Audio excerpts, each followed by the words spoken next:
This is Ranling! Happy di mga kaingko, ang ipakita ko pala sa inyo ngayon ay ang AC voltage detector. Ito nga pala ay ginagamit ng ating mga elektrisyan.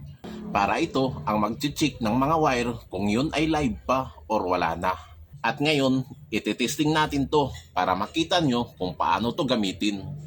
Ito nga pala yung itsura niya. Mga kaingko, pag ganito na hindi siya nakasaksak, hindi ito tututunog.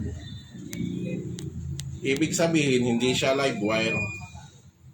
Ngayon, pag isaksak na natin to at testingin na natin, ito itutunog na.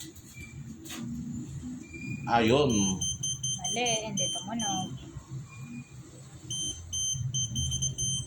So, ibig sabihin, may kuryente na yung dadaloy dito.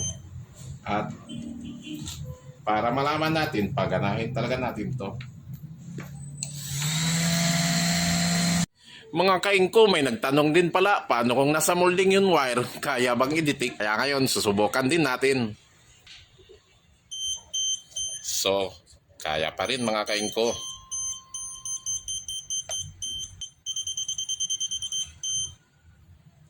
Kaya hanggang dito na lang. Thank you for watching.